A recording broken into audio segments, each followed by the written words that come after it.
Ang kwentong ito ay katang-isip lamang. Anumang pangalan, kwento o pangyayari ay katang-isip lamang at hindi sinasadya. Hindi ako makapaniwala, pare, na magagawa niya sa akin yun. Ito ang sabi ni Carlo sa kumpare niyang si Drew habang nag-iinuman sila. Kahapon pa siya walang tulog, pero hindi siya dinadalaw ng antok. Pagod at puyat ang inabot niya makauwi lang sa kanyang asawa. Sa katunayan, ay kanina lang siya umuwi ng Pilipinas. Planning siya sa 6 na buwang trabaho sa barko. Kaya, laking gulat niya nang hindi siya nasundo ng kanyang asawa sa airport. Kayong napag-usapan naman nila ito ng ilang beses bago siya umuwi. Hindi niya alam kung ano ang nangyari o kung may nangyari bang masama sa kanyang asawa habang ito ay papunta sa airport. Patsaga siyang naghintay sa arrival lobby ng airport ng halos 4 na oras habang sinusubukang kontakin ang kanyang asawa, pero hindi nito sinasagot ang kanyang mga tawag, kaya wala siyang choice kundi mag-taxi na lang papunta sa kanilang bahay kahit nasa Bulacan pa ito. Ganun na lang ang gulat niya nang wala siyang madatnan sa bahay nila. Nakakandado na ito, wala na ang kanyang asawa at ang mga gamit niya. Minabuti niyang magtanong-tanong sa mga kapitbahay nila. "Uy, ikaw pala yan, Carlo. Kailan ka dumating?" Tanong sa kanya ni Aling Lorna nung makita siyang papalapit. "Kumusta na po kayo, Aling Lorna? Kanina lang po. Napansin niyo po ba yung asawa kong si Kyla?" Tanong niya dito. "Naku, nung makalawa lang may mga dalang maleta eh. Actually, hindi naman nagkwento kung saan siya pupunta. Bale, kasama niya yung si Brian." Ang sabi nito kay Carlo. "Brian? Sino pong Brian?" Nagtatakang tanong ni Carlo sa kausap niya. "Si Brian, hindi ba't kapatid daw yun ni Kyla? May 3 buwan nang tumira dyan sa bahay niya si Brian ah." Dagdag pa na kapitbahay. Alam ni Carlo na walang kapatid si Kyla na Brian ang pangalan. 3 babae lang silang magkakapatid. Kinukutuban man ng masama ay hindi na nagpahalata si Carlo sa kausap na nagsisinungaling ang kanyang asawa. "Ah, si Brian po. Oo po, kapatid yun ni Kyla. Sige Aling Lorna, pasok na po ako sa bahay." Sabi nito sa kanyang kausap. Bumuhos ang luha ni Carlo nang sandaling makapasok siya sa kanilang bahay. Hindi siya makapaniwalang pinagtaksinan siya at iniwan ng babaeng kanyang minahal at pinakasalan. At ang pinakamasakit sa lahat ay tinira pa ng kanyang asawa ang kanyang kalaguyo sa bahay na si Carlo mismo ang nagpundar. Binusog ng kanyang asawa ang kanyang kalaguyo ng mga pagkain binili gamit ang perang pinaghirapan ni Carlo sa barko. Noong huling umuwi siya, nagsimula na siyang magduda sa kanyang asawa pero hindi niya ito masyadong pinagtuunan ng pansin. Tila hindi ito excited nang dumating siya at madalas na inuubos lang nito ang oras sa kanyang cellphone. Napansin din niyang naglagay na ang kanyang misis ng passcode sa cellphone nito at hindi niya na rin iniiwan ang cellphone kung saan-saan para itong may tinatagong sikreto. Ngayon niya naisip na dapat yung mga ganitong signs hindi niya binaliwala noon. Masamang-masama ang loob ni Carlo at nalulungkot siyang mag-isa kaya naman minabuti niyang pumunta at makapag-inuman sa kanyang matalik na kaibigang si Drew. "Ibinigay ko sa kanya pare, bahay, magandang buhay, pati pamilya niya nakikinabang sa sahod ko sa barko pare. Tapos ganito na ang gagawin niya?" Sabi ni Carlo sa kumpareng si Drew. Kailanman ay hindi niya pinagtrabaho ang asawa niya dahil ayaw niyang mahirapan nito. Kahit na hindi madali ang buhay sa barko, lahat kinakaya niya para lamang makapagbigay sa asawa niya ng pera buwan-buwan. Nagluto ako ng tokwat baboy para may pulutan naman kayo." Galing sa kusina ang asawa ni Drew na si Anika, bitbit ang isang plato ng tokwat baboy. Natakam agad si Carlo sa hinain ng kumare. Wala pang anak sina Drew at Anika, gayon din naman si Carlo at ang misis niyang si Kyla. Pero may isang anak si Carlo sa dating niyang girlfriend at ito ang inaanak ni Drew. Maganda si Anika, ganito actually ang tipo ni Carlo. Maputi, mahaba ang buhok, malaki ang dibdib. Nakasuot lang ito ng maikling maong shorts at sleeveless na blouse na may mababang cut, kaya naman halos kita ni Carlo ang dibdib nito, lalo na nang nilapad niya ang plato ng toko at baboy sa center table ng sala ng kaibigan. Napalinok si Carlo, 6 na buwan din siyang jeta sa barko. Hindi tulad ng ibang kasamahan niya sa barko na mahilig sa pambabae, hindi siya naghahanap ng babae sa mga port ng mga bansang kanilang pinupuntahan. Hindi rin niya pinapatos ang mga ilang babaeng banyagang umaakyat sa kanilang barko. Dahil kahit na may pagkahilig din naman siya sa babae, ay nanaisin pa niya magparaos na lamang mag-isa kaysa gumamit ng mga bayarang babaeng hindi niya sigurado at baka meron pang sakit na nakakahawa. Mahirap na. Sa loob ng 6 na buwan, masasabing naging tapat siya sa kanyang asawa. "Uy, salamat Han," sabi ni Drew sa kanyang asawa, sabay halik nito sa pisngi ng kanyang misis. Napansin ni Carlo na nakatingin sa kanya si Anika, saka ito ngumiti. Umupo si Anika sa tabi ng kanyang asawa at inakbayan naman ito ni Drew. Mukhang gustong makipag-inuman ang misis ni Drew sa kanila. Sa dinami-dami ng mga pagkakataong nag-inuman sina Drew at Carlo, iinang beses pa lang na nakasama ni Carlo sa inuman ang misis ni Drew.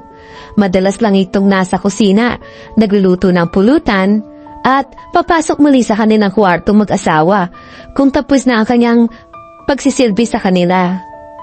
"Anong gagawin mo ngayon, pare? Gusto mo tawagan ko misis mo?" tanong ni Drew kay Carlo. "Hindi na, pare. Sumama siya sa ibang lalaki, hindi ba? At isa pa, hindi ko sigurado kung kaya ko pa siyang tanggapin muli. Ako, pare, loyal ako sa kanya. Ni minsan, hindi ko siya pinagtaksilan habang nasa barko ako. Yung mga kasama ko doon, pinagtatawanan ako. Pero di ko yan pinapansin. Pero si Kyla, anong ginawa niya? Mas mabuti pang ituon ko na lang ang lahat ng oras ko, atensyon at pera sa anak ko, dun sa inaanak mo." "Pare, aminado ko. Malaki din ang pagkukulang ko dun. Baka ito ang karma ko sa ginawa kong pag-iwan sa anak ko nung araw." "Alam mo, ang pinakamaganda dyan, pare, dumito ka muna sa bahay. Malungkot ang mag-isa kung uuwi ka sa inyo. Tutal naman, may bakanting kwarto dito sa baba. Dun ka na muna tumuloy," sabi naman ni Anika kay Carlo. Hindi sigurado si Carlo kung naaawa lang sa kanya si Anika. Napapansin kasi nitong panay ang tingin ng misis ng kaibigan sa kanya. "Oo nga naman, pare, dito ka muna. Para naman may kasama itong si Anika. 2 linggo akong ipapadala ng opisina namin sa Sydney," sabi ni Drew. "Actually, pare, magandang idea nga yan. May training kasi ako sa 1 linggo. Dito pa naman yan sa Manila. Simula yun sa Makalawa. Hindi ko tatanggihan yung alok ni Mare ha, at mahirap pang mag-commute mula Bulacan papuntang Manila araw-araw. Yung natitira kong araw sa bakasyon ko, inalaan ko na lang sa anak ko. Hihiramin ko muna siya para may makasama ako pag uwi ko ng Bulacan. Sakto naman at bakasyon naman ngayon sa eskwela. Malaking bagay ang pagpapatuloy niyo dito sa akin. Ayoko munang mag-isa sa bahay namin," sabi ni Carlo. "Naku pare, walang problema yon. Dumito ka lang hanggat gusto mo. Bukas ang bahay namin ni Anika para sa inyo," sagot naman ni Drew sa kanya. Inilabas ni Carlo muna sa kanyang bagahe ang mga alak na dala nito galing sa ibang bansa. Balak niya sana itong irigalo sa kanyang biyanan. Ngayon, pagsasaluhan na lang nila ito ng kanyang kaibigan. Hindi naman nagpahuli si Drew dahil inilabas din ito ang ilang inuming alak na pinakatatago niya. Inabot naman ni Carlo ang 1 bote ng mamahaling pabango kay Anika. "Mare, pagpasensyahan mo na ha. Dapat talaga sa misis ko yan eh. Pero hindi niya deserve, kaya sa'yo na lang." Mabilis itong inabot ni Anika. "Naku pare, salamat. Okay lang sa akin kahit hindi talaga para sa akin to. Ang mahalaga, sa huli, sa akin ito napunta." Tuwang-tuwang sabi ni Anika. Sinaluhan si Drew ng kanyang kaibigan na magpakalaseng, habang si Anika naman ang tagatagay nila. Hindi masyadong umiinom si Anika pero napansin ni Carlo na mas mataas ang tagay ni Anika ng alak. sa kanyang asawa na para bang gusto nitong lasingin si paring Drew. Medyo unfair siya sa part na yon dahil si Carlo ang gustong magpakalasing dahil siya ang may problema. Habang lumalalim ang gabi, mas naging madaldal si Anika. Marami itong tanong tungkol sa buhay niya sa barko, habang silang magkaibigan naman ay unti-unting nalalasing. Napapansin ni Carlo na tila mas lumalapit na sa kanyang inuupuan si Anika. Napapadalas na rin ang paghalakak nito at paghampas lightly sa kanyang mga braso. Ayos naman ang takbo ng gabi hanggang sa hindi inaasahan ni Carlo ang mga susunod na pangyayari. Nang kanyang iabot ang shot glass kay Anika, ay bahagya nitong dinilaan ng dulo ng baso, saka buo-buong isinubo ang baso sa kanyang bibig. Pagkatapos niyang mainom ang lahat ng laman nito, ay dinilaan naman niyang paikot ang kanyang mga labi.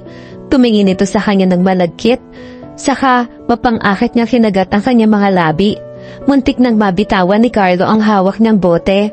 Lalaki lang siya. Naramdaman niya na inaakit siya ni Anika. Nilingon niya ang kanyang kaibigan na nakasandal na sa sofa at nakapikit na ang mga mata.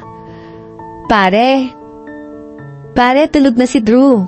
Iakyat ko lang siya sa kwarto ha. Inom ka lang dyan, bababa ako ulit, sasamahan kita. Sabi ni Anika. Nakatingin si Carlo nang alalayan ni Anika si Drew. Hindi sinasadyang napunta ang tingin nito sa mapuputing hita ni Anika. Masyadong maiksi ang suot nitong shorts. Ilang sandaling naiwan sa sala si Carlo. Nung mga sandaling ito, pumasok na naman sa kanyang isip ang ginawang pangluloko sa kanya ng kanyang asawa. Hindi niya namalayang may tumutulo na palang luha sa kanyang mga mata. Kalimutan mo na siya, Carlo. Obviously, hindi siya worth it sa mga luha mo, sabi ni Anika. Dali-dali naman niyang pinanasa na kanyang mga luha. Oh, musta na nga pala si pare? Tulog na? Tanong ni Carlo kay Anika. Oo, tulog na, sabi nitong nakangiti sa kanya. Alam mo ba pare, na sa inyong magkaibigan, ikaw talaga ang gusto ko. Hindi mo naman kasi ako pinapansin sabi nito. Hindi ko alam kung ano ang sasabihin ko kay Anika. Noon pa man ay attracted na rin naman ako sa kanya. Pero alam kong kursunada siya ni Drew, kaya naman hindi na ako nagtangkang manligaw pa sa kanya. Hindi mo ba ako gusto, pare? Sabihin mo, hindi ka ba nagagandahan sa akin? Nangaakit na tanong ni Anika kay Carlo. Lasing na si Carlo, oo, pero alam na alam pa rin niya ang mga nangyayari. Alam niya na tumititig sa kanya si Anika. Titig na punong-puno ng pagnanasa. Ang unti-unting paglapit ng mga labi ni Anika sa kanyang mga labi hanggang sa naramdaman nito ang mainit na halik ng kumare. Mahinahon at banayad lang sa umpisa hanggang sa unti-unti itong lumalalim. Alam din niyang mali ito.